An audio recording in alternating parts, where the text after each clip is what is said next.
Welcome to today's video tech tip as we look at a couple different ways to extrude a rectangle with holes. So the first thing I'm going to do is just select my template that I'm starting my new SOLIDWORKS part with. In this case, just a millimeter template. Now when you first get into it, I'm going to just save as. As always, you should be saving all your work. You never know what might happen with computers nowadays, so don't want to lose anything before you even really get into it. So we are going to grab one of our planes. Obviously, we have our front, top, and right standard with any of our part or assembly documents. And if I go to my sketch tab of my command manager, I can hit sketch and again have that option to select one of my three standard planes. In this case, I'm just going to grab my top plane. And I'm now in an active sketch. Now, how do I tell that I'm in an active sketch for those that are new to SOLIDWORKS? The first thing is looking at my origin. I have the red arrows. Second one is my confirmation corner in the top right of my screen. All the way down at the bottom, I have my status bar. It tells me I'm editing sketch 1. And then finally, the fourth way is on my exit sketch. It is dark gray, which means that it is toggled on. Okay, so those are 4 different ways that we can tell that we are in an active sketch. So without further ado, let's get into it. Now with our rectangles, we have a couple different options. We have our corner rectangle. We have a center rectangle. Those are probably 2 of your most common. In this case, I'm just going to grab my corner rectangle to start with. And it's just going to be a drag from diagonal from starting corner to furthest most corner of the rectangle. I can toggle off my rectangle tool or just hit escape anytime you want to get out of a tool. And we can grab our smart dimension tool on our command manager. Now, anytime you're doing smart dimensions, if you're new to this, you can either grab the line segment, okay, like I've done here. In this case, I think we're just going to go ahead and type in 50 or so. And another way to do it is just go endpoint to endpoint on your line segment. Okay, you'll kind of get this floating bar in blue, sort of previewing your dimension, and then click it another time and it will open your modification dialog box where you can type in, whatever you want that dimension to be. Now, checking on our status bar down at the bottom, it says we are fully defined. Now, fully defined is telling me that in my sketch, I have all required information to make this a full, complete sketch. All right, so you'll notice that my line segments are black, my little endpoints are all black. So once I'm finished with my sketch, I can go up here to the confirmation corner and exit out of that sketch. I'll see it over here in my feature tree as sketch 1. I'll also see it in blue as it's currently selected. Go up to my features tab of my command manager, and we'll go ahead and give this some volume. So we're just going to extrude this. Now, there's a couple different end conditions that we can select as far as where we're applying the volume to our sketch. So blind is obviously one direction. In this case, mid-plane is going to allow me to add volume on either side of my sketch. I can go ahead and set my depth and click OK. Now, for the holes, I'm going to need to create another sketch for that. Like I said, we're doing this in 2 different ways. So I can either grab a plane or I can click this planar face. And I get this little in context toolbar that pops up, and there is a new sketch option right here.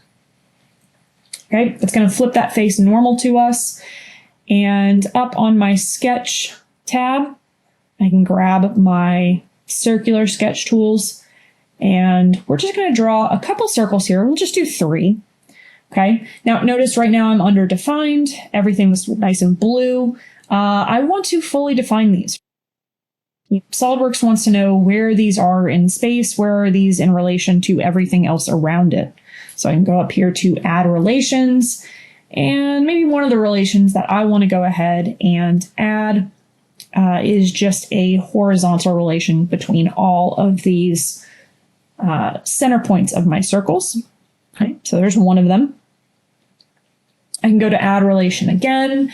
I want them all to be equal. So that way, when I add a diameter to one of the circles, it will affect all of the other ones. Okay, so now they have an equal relation. Holding down Control allows you to select multiple entities. So holding down Control, I can grab that midpoint and I can grab that center point of that first circle and apply a horizontal relation there. Kind of doing the same thing. I can wake up that midpoint of that top line segment of my rectangle and maybe make that vertical. Okay. So I've added all my relations. Now it's time to come through and add my dimensions. Now remember, I've added an equal relation between all of these circles. So all I have to do is add a diameter to one of them, and that will adjust all of the others. Now my center circle, it's all in black, so that one's good. So now we just need to add a little bit more information to our sketch in order to kind of fully define it. So I want to define where that leftmost circle and that rightmost circle are. Everything's black. Down on my status bar, it says fully defined. I'm going to exit out of my Smart Dimension tool. I can either exit out of my sketch and create the feature, or I can just hit my Features tab on my Command Manager. We'll select our Extrude Cut.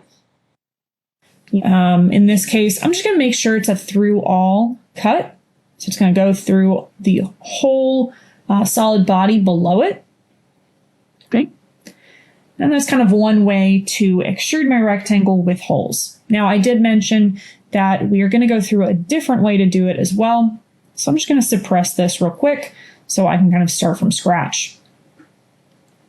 In this case, I'm going to grab my top plane. We're going to go ahead and hit Sketch. And we're going to, again, just do this a little differently.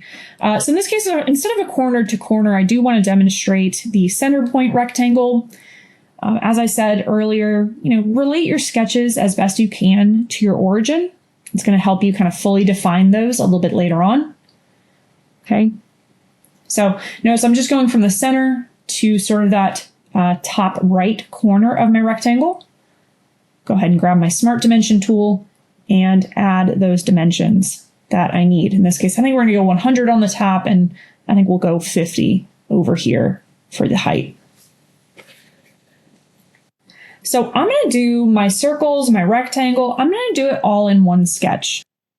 So same thing. I'm going to go with those 3 circles and start to add my relations. Okay, so if you are doing, complex or sort of multi-contoured sketches, follow the same rules as you would with any of your other sketches. And those rules generally are, 1, to go ahead and add all your relations first, and then add your dimensions. Start from the smaller dimensions and then work your way up to the larger dimensions. And again, make sure you have it fully defined. We don't want to have any kind of unpredictable geometry changes when we go to add features. Here, I'm just going to speed through and add some relations. I'm going to just set the diameter. We'll set it to 5. Editing the distance between these 2 circles, the leftmost and the rightmost. We'll stick with that 25 like we did earlier. So I'm good to go. I'm going to exit out of the sketch. Now again, this is kind of a multi-contour sketch. I've got a lot going on in just one of these. Now if I were to extrude this, it's going to try to extrude everything. But I'm going to show you, if you want to select which contours that you're going to use for features, you just right click over here in your feature tree, expand your options, and we're going to make that selection of the Select Contour tool. And notice as soon as I start hovering over my sketch, I get these kind of red shaded regions. And as soon as I select one of those red shaded regions, it turns like this magenta color. I want to keep these circles unselected, but I just want to show you by holding down Control, it does allow you to kind of select multiple areas. Okay. So here I've got those features selected. In this case, just everything except for the inside of those 3 circles. And we'll go ahead and get that extruded out into a boss feature. And there you have it. There is our rectangle extruded with holes, this time done in all one sketch. Hope this was helpful for you guys. Thank you for tuning in to today's video tech tip on extruding a rectangle with holes. We'll catch you on the next one.